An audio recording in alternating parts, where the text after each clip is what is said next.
అమ్మా. నమస్తే తల్లి. సో నవరాత్రిలో భాగంగా 6వ రోజు అమ్మవారు ఏ అవతారంలో మనకి కనిపించబోతున్నారు? లలితా త్రిపుర సుందరి అనేటటువంటి రూపంలో కనపడుతూ ఉంటారు. 24 అవర్స్ మీ నోట్లో మీ నాలుకలో నానేదమ్మా, అది మాత్రం నిజం. అందులో ఎటువంటి సందేహం లేదు. లలితా పరమేశ్వరి, రాజరాజేశ్వరి, పరాభట్టారిక అనేటటువంటి ఆవిడే అన్ని రూపాల్లో కనపడేటటువంటిది ఆవిడగానే చెప్తారు. ముఖ్యంగా ఈ విజయవాడలో కనకదుర్గాదేవి అవతారాల్లో 6వ నాడు లలితా అవతారం ధరింపచేయడం జరిగింది ఈ సంవత్సరం. కానీ ప్రతి సంవత్సరం 5వ రోజు వస్తుంది, లలితా పంచమి అంటారు.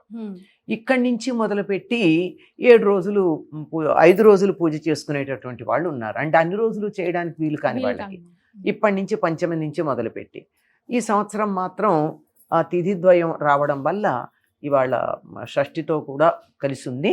ఈరోజు లలితాదేవిని ఆరాధించడం అంటే మధ్య భాగంలో వచ్చిందనమాట, ప్రధానంగా ఉండేది. ఈ అమ్మవారు ఈ త్రిపురాత్రయంలో ప్రధానమైనటువంటి దేవతగా, అందులోనూ షోడశాక్షరి మంత్ర అధిష్టాన దేవతగా చెప్తారు.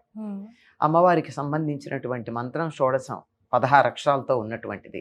అన్నిటికన్నా ఉన్నత స్థాయిలో అమ్మవారికి సంబంధించినటువంటి మంత్రంగా చెప్పేటటువంటిది ఉంది. దానికి అధిష్టాన దైవం. ఈవిని గురించి మనం లలితా రహస్యనామ సహస్రం చదివేటప్పుడు ప్రార్థనా శ్లోకంలోనే చెప్పుకుంటాం కదండి అమ్మవారి గురించి. సింధూరారుణ విగ్రహాం త్రినయనాం మాణిక్యమౌళి స్ఫురత్తారా నాయక శేఖరాం స్మితముఖీమాపీన వక్షోరుహాం పాణిభ్యామలి పూర్ణరత్న చషకం రక్తోత్పలం బిభ్రతీం సౌమ్యాం రత్నకటస్థ రక్తచరణాం ధ్యాయేత్ పరామంబికాం అని చెప్తాం. అలాగే అరుణాం కరుణాతరంగితాక్షీం ధృతపాశాంకుశ పుష్పబాణచాపాం అణిమాదిభిరావృతాం మయూఖైరహమిత్యేవ విభావయే భవానీ అని ఆ లలితా పరమేశ్వరు గురించి ప్రార్థించుకుంటాం. ఆవిడ చక్కగా లేత ఎరుపు రంగులో ఉంటుంది. సరిగ్గా దాడిమే కుసుమ ప్రభ, దానిమ్మ పువ్వు రంగులో ఉంటుంది. అప్పుడే ఉదయిస్తున్నటువంటి సూర్యుడి కాంతి ఆవిడ చుట్టూతా వ్యాపించినట్టు, కోటాను కోట్ల ఉదయ సూర్యుల కాంతి ఆవిడ చుట్టూతా ఉన్నట్టు ఉంటుంది. పైగా ఆవిడ సర్వారుణ, అన్ని ఆవిడ ధరించిన ఆభరణాలు కానీ వస్త్రాలు కానీ నగలలో ఉండేటటువంటివి కానీ అన్నీ కూడా ఎరుపువే. కురువింద మణిశ్రేణి కనకోటీర మండిత, కురువింద మణులతో కోటీరం కూడా అంటే కలికితురాయి కిరీటం పైన ఉండేది. అలా ఉండేటటువంటి తల్లి 4 చేతుల్లోనూ ఆయుధాలు ధరించి దేవతలని సంరక్షించటం కోసం ఆ హోమకుండంలోంచి ఆవిర్భవిస్తూనే పనికి బయలుదేరింది ఆవిడ. కొంచెం సేపు విశ్రాంతి తీసుకుంటానని అనలేదు. దేవకార్య సముజ్జత చిదగ్నికుండ సంభూత దేవకార్య సముజ్జత. చిదగ్నికుండల నుంచి ఆవిర్భవించటం ఏమిటి, దేవకార్యం కోసం పరిగెత్తడం ఏమిటి. ఒక్క క్షణం కూడా విశ్రాంతి తీసుకోవాలా. సిద్ధంగా ఉందా అనడానికి సంకేతం ఏమిటంటే ఆవిడ ఆవిర్భవిస్తూనే చేతుల్లో ఆయుధాలతో కనిపించింది. రాగస్వరూప పాసాఢ్య క్రోధాకారాంకుశోజ్వల మనోరూపేక్షుకోదండ పంచతన్మాత్ర సాయక, ఇవన్నీ ధరించి మరి ఆవిడ ఒక్కసారిగా ఆవిర్భవించింది. ఇలా ఆవిర్భవించింది, అలా వెళ్ళి యుద్ధం చేసింది, భండాసురుని సంహరించింది. మొత్తం అన్ని అమ్మవారికి సంబంధించిన అవతారాలు, వాటన్నింటి యొక్క సమగ్ర సమన్వయ సంపూర్ణ స్వరూపం ఏదైతే ఉందో అది లలితా పరమేశ్వరిగా మనం చెప్పుకోవచ్చు. అతి సౌమ్యమైనటువంటిది. లలిత అంటే లోకాలన్నింటినీ లాలించి పాలించేటటువంటి తల్లి అని అర్థం. తెలుగువాడు అదృష్టం ఏమిటో చెప్పనా, తల్లి అనే పదమే తిరగేస్తే లలిత. అవును కదమ్మా, అదే మనందరికీ తల్లి.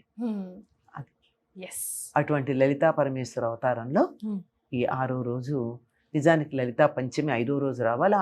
11 రోజులు ఈసారి దసరాలు జరుగుతున్నాయి గనక 10 అవతారాలు వచ్చాయి గనక ఆవిడ 6వ రోజుకి వచ్చాయి. ఈరోజు మనం తప్పకుండా చేయాల్సినవి, పాటించవలసిన నియమాలు అమ్మ. ఇంతకు ముందు 5 రోజుల వరకే నియమం పెట్టుకున్న వాళ్ళు ఈ రోజు నుంచి ప్రారంభించుకోవచ్చు అమ్మ. లలితాదేవిని లలితా రహస్యనామ సహస్రంతో పారాయణ చేయొచ్చు. ఆ తర్వాత ఖడ్గమాల ఉంది, ఆ తర్వాత త్రిశతి ఉంది. వీటన్నింటితోనూ ఆ తల్లిని చక్కగా పూజించుకోవచ్చు. చాలా ప్రసన్నంగా ఉంటుందమ్మా. సుఖారాధ్య, సుఖంగా ఆరాధించదగింది. హాయిగా సుఖంగా కష్టపడకుండా సున్నితంగా ఆరాధించుకోవచ్చు. ఉమ్.